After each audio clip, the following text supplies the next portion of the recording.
Snow fell quietly over Edinburgh. The city always seemed older in winter. The stone buildings darkened beneath the clouds. Narrow streets glistened under rain and frost. Church bells echoed through the cold air, carrying sounds from centuries that refused to disappear. From the window of his workshop, Henry Collins watched the snow drift past the glass.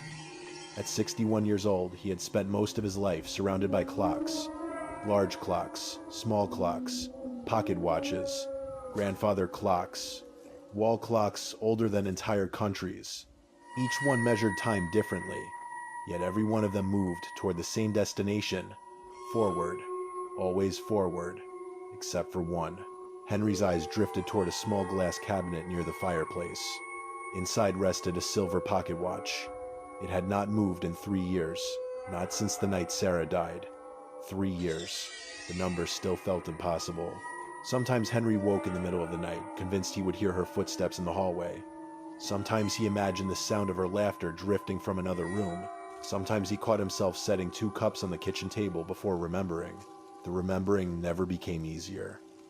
People often said grief faded. Henry had discovered that wasn't true. Grief simply changed shape. At first it was a storm. Then it became weather, always present, always somewhere on the horizon. The workshop around him ticked softly. Hundreds of clocks filled the room with life. The sounds overlapped into something almost musical, a strange orchestra of passing seconds. Every morning, Henry followed the same routine. He wound every clock, checked every mechanism, polished every brass surface, maintained every spring and gear, every clock except one, Sarah's watch. That remained untouched, locked forever at 1111 p.m., the exact moment she had taken her final breath. Henry remembered the night perfectly. The hospital room, the soft beeping of machines, the smell of antiseptic, snow falling outside, Sarah's hand growing colder in his. The final glance she gave him, not afraid, never afraid, only sad that she had to leave him behind. The watch had stopped moments later. No one could explain why. The doctors called it coincidence. Henry never argued, but he never repaired it either, because repairing it felt wrong, as though time itself should remain frozen at the last moment they shared, as though moving the hands would somehow move her farther away. So the watch remained broken, and Henry remained broken with it. That December morning began like every other. He opened the workshop at 8, made tea, fed the robin that visited his window each winter, then began winding clocks. The old grandfather clock near the entrance, the French mantel clock beside the register, the German wall clock from 1892, one by one.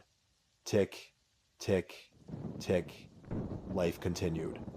Until shortly after 10, Henry was adjusting the hands of an antique carriage clock when he heard it. A sound so faint he almost missed it. Tick. He paused. The workshop already contained hundreds of ticking clocks, yet something about this sound felt different. Tick. Henry slowly lowered the screwdriver. The noise came again. Tick. The sound was familiar, painfully familiar. His heartbeat quickened. Slowly, he turned toward the glass cabinet. No. Impossible. The silver pocket watch sat exactly where it always had. Yet the sound continued. Tick, tick, tick. Henry crossed the room, his hands suddenly unsteady. For several seconds, he simply stared. Then he unlocked the cabinet, lifted the watch, and froze. The metal felt warm. Not warm from sunlight. Warm, as though someone had been holding it. His pulse began racing. Carefully, he opened the cover. The hands remained fixed at 1111, exactly as they had for 3 years. Yet, inside the mechanism moved. Tiny gears turned. Springs shifted. The watch was alive, but the hands never moved. Henry sat heavily in a chair. His mind refused to accept what his eyes were seeing.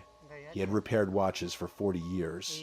He understood every component, every spring, every wheel, every screw. This was impossible. A watch could not run while remaining frozen. Not like this. Not without explanation. Not without reason. And yet it did. Tick, tick, tick. The sound filled the workshop. Henry felt cold despite the fire burning nearby. For the first time in years, he opened the back casing. Perhaps some hidden damage remained. Perhaps there was a mechanical fault. Perhaps his thoughts stopped instantly, because something inside the cover had changed. A sentence appeared beneath the engraved initials Sarah C. Words he had never seen before. Words that had never existed. 3 simple words. Not yet. Henry stared, blinking repeatedly. The inscription remained. Clear, sharp, impossible. His hands trembled. Sarah. The name escaped before he realized he had spoken aloud. Silence answered. Only the ticking continued. Steady, patient, almost deliberate. The rest of the day passed in a haze. Henry examined the watch repeatedly. Magnifying glasses, special lighting, every tool available. Nothing explained the inscription. Nothing explained the movement. Nothing explained anything. By evening, snow covered much of the city. The workshop closed early. Customers had stopped coming. Winter always slowed business. Henry carried the watch upstairs to the apartment above the shop. The rooms remained exactly as Sarah had left them. Her books still lined the shelves. Her favorite blanket remained draped over the sofa. A framed photograph stood beside the fireplace. Sarah smiling during a summer holiday in the Highlands. Wind in her hair, sunlight in her eyes. Alive. Henry poured himself tea and sat beside the fire. The watch rested on the table, ticking, watching, waiting. The words inside the cover haunted him. Not yet. Not yet what? Not yet repaired. Not yet finished. Not yet time. He remembered Sarah's final days. Her courage. Her calmness. The strange certainty she carried. Even near the end. Especially near the end. One afternoon in the hospital, she had squeezed his hand and said, "Promise me something." What? Keep living. He had laughed through tears. "That's easy." Sarah smiled sadly. "No, it won't be." At the time, he hadn't understood. Now he did. Because 3 years later, he was still waiting. Still existing. Not living. There was a difference. A painful one. The watch ticked steadily beside him. Hours passed. Darkness deepened beyond the windows. The city lights shimmered across wet streets. Midnight approached. And still Henry sat there, listening, thinking, remembering. At exactly 1110 p.m., something happened. The ticking slowed. Almost imperceptibly, Henry straightened. The sound weakened. Tick. Pause. Tick. Longer. Pause. His heart began pounding. The watch had remained active all day. Why now? Why this moment? The second hand trembled, though it never moved. Tick. Silence. Tick. Then the clock on the wall chimed. 1 minute to 11. Henry stared, unable to look away. The watch seemed to struggle, like a dying heartbeat. Like a final breath, the apartment became impossibly quiet. Then, at precisely 1111 p.m., the ticking stopped. Instantly. Completely. Gone. The silence that followed felt enormous. Henry slowly picked up the watch. Cold now. Lifeless. Still frozen at Einsteins. Exactly where it had been before. As though nothing had happened. As though the entire day had never existed. But it had. The inscription remained. The memory remained. The impossible remained. Outside, snow continued falling over Edinburgh. Inside the apartment, and deep inside, beneath the grief he had carried for so long, another feeling began to emerge. Not hope. Not yet. But curiosity. The first step toward hope. Because somehow, somewhere, the message felt unfinished. Not yet. The words lingered in the darkness, waiting, like the opening sentence of a letter that had not yet been fully written, and Henry Collins had the unmistakable feeling that time itself was trying to tell him something. Something Sarah had known long before he did. Something that would begin with a broken watch, and lead him back through the life he had stopped living. Henry Collins did not sleep that night. The silver watch remained on the table beside his bed, silent, motionless, frozen once again at 1111. Yet everything had changed, because now there was a message. 3 words. Not yet. Every time Henry closed his eyes, he saw them. Every time he opened them, he wondered if they would disappear. But morning arrived pale and gray, and the inscription remained exactly where it had been. Permanent. Deliberate. Waiting. Outside, Edinburgh disappeared beneath another curtain of snow. Inside the workshop, hundreds of clocks continued their endless conversation. Tick, tick, tick. Time moved forward for everything. Everything except Sarah's watch. Henry unlocked the workshop early. Customers came and went. An elderly woman needing a carriage clock repaired, a businessman collecting a grandfather clock, a young couple searching for a wedding gift. Henry spoke politely, smiled when required, yet his mind remained elsewhere, always returning to the watch, always returning to Sarah. By late afternoon, he could no longer ignore the feeling growing inside him. Curiosity. A strange, restless curiosity. He climbed the narrow staircase leading to the apartment above the workshop and began opening drawers. At first, he wasn't sure what he was searching for, only that Sarah had left something behind, something connected to the watch, something connected to the message. The apartment held 35 years of marriage. Books, photographs, letters, travel souvenirs, tiny fragments of a life shared together. Henry moved carefully through each memory, sometimes smiling, sometimes stopping because the ache became too heavy. Near sunset, he opened a wooden chest Sarah had always kept beside the bedroom wardrobe. Inside were scarves, old journals, birthday cards. Then, beneath everything else, he found a small ivory-colored envelope. His name was written across the front, in Sarah's handwriting. His heart stopped. For several seconds, he simply stared, then slowly opened it. Inside was a folded letter. At the top, Sarah had written 111. Henry unfolded the paper. His hands trembled. My dearest Henry, if you are reading this, then the watch has begun. That means you finally opened the places I knew you would avoid. I know you, better than anyone ever could. And I know grief will convince you to stop living while pretending you're still alive. So I have left you something, a trail. Not because I want you to remember me. You already will, because I want you to remember yourself. Your first destination is simple. Go to Prince's Street Gardens. Stand beneath the old oak tree where we met.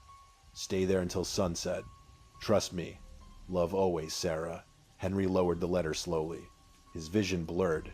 The date at the bottom revealed Sarah had written it 6 months before her death. 6 months. She had planned this. Known he would need it. Known he would lose himself. A strange mixture of love and heartbreak filled his chest. Even now, even after death, she was still taking care of him. The following afternoon, Henry found himself standing in Prince's Street Gardens. The snow had melted slightly. Patches of green grass emerged between white drifts. Children laughed nearby. Tourists wandered beneath Edinburgh Castle. Life continued, as it always did. The old oak tree stood exactly where it had 37 years earlier. Henry remembered the day immediately. A spring afternoon. Unexpected rain. Sarah running beneath the tree, carrying 3 books and an umbrella that refused to open. She slipped, dropped everything, and laughed so hard she couldn't stand. That laugh had changed his life. He could still hear it, still feel it. Standing beneath the branches now, Henry closed his eyes. The city sounds faded. The years faded. For one impossible moment, he was 24 again, watching Sarah smile for the first time. The memory hurt, but not in the usual way. This pain felt warmer, almost comforting. As sunset approached, something unusual happened. Inside his coat pocket, he heard a sound. Tick. Henry froze. Tick. His hand moved instantly toward the watch. The silver case felt warm again.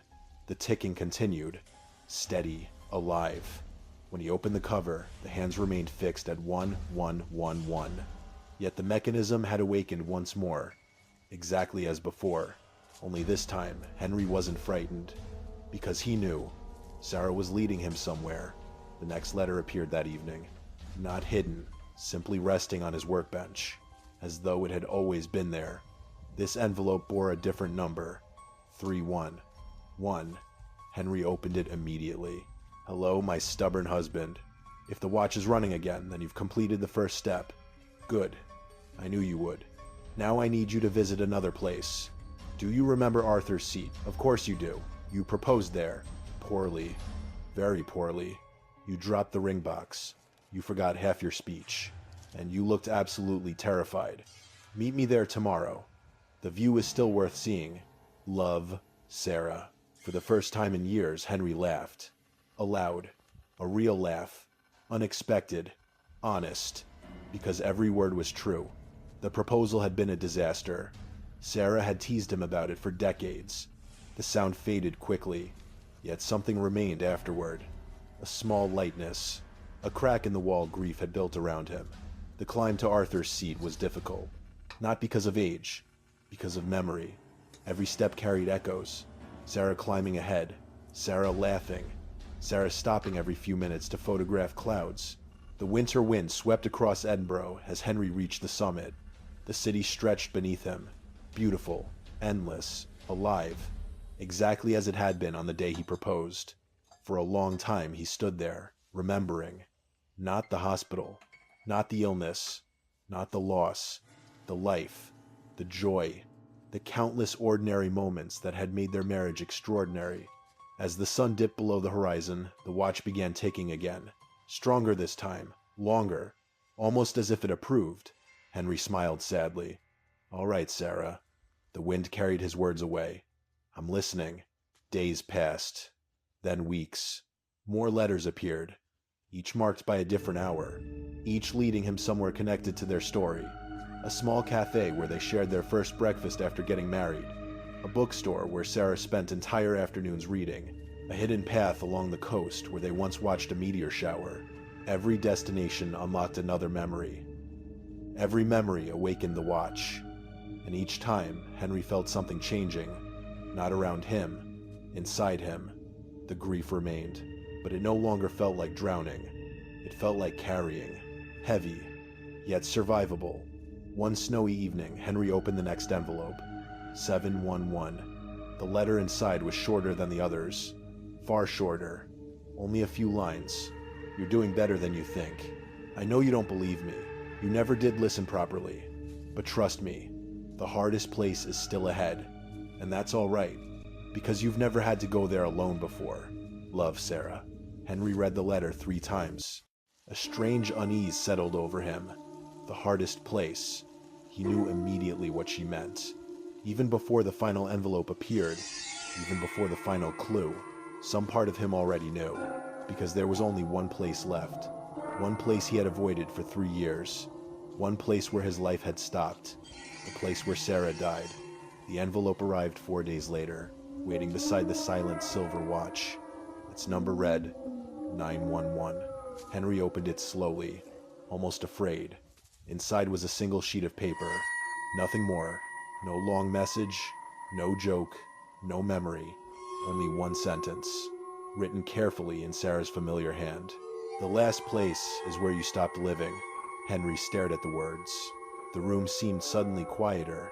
Even the clocks felt distant, because now he understood. The journey had never been about memories. Not really. It had been about returning to the place he refused to face. The hospital, the room, the final goodbye, the moment frozen forever at 1111. Outside, snow drifted past the workshop windows. Inside, the silver watch began ticking once more. Stronger than ever, steady, purposeful, alive. And for the first time, Henry noticed something impossible. The minute hand trembled, only slightly, almost imperceptibly, but enough. Enough to suggest movement, enough to suggest change, enough to suggest that 1111 was no longer the end. Somewhere ahead waited the final letter, the final truth. And whatever Sarah had been trying to tell him all along, Henry closed his eyes, then slipped the watch into his pocket.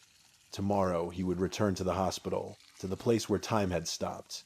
And perhaps if Sarah was right, to the place where it would finally begin again. The hospital looked smaller than Henry remembered. For 3 years it had lived inside his mind as something enormous, a place made of white walls, cold lights, and unbearable silence. Yet now, standing across the street beneath a gray Edinburgh sky, Henry saw only an old stone building with bright windows and people moving in and out with ordinary urgency. Ambulances arrived. Nurses smoked near the side entrance. Visitors carried flowers. Life continued there.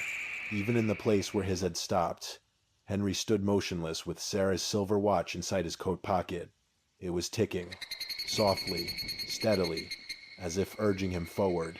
He had almost turned back twice on the walk there, at the corner near the church, then again beside the hospital gates, but each time the watch grew warmer against his chest, not painfully, gently, like a hand, like Sarah's hand.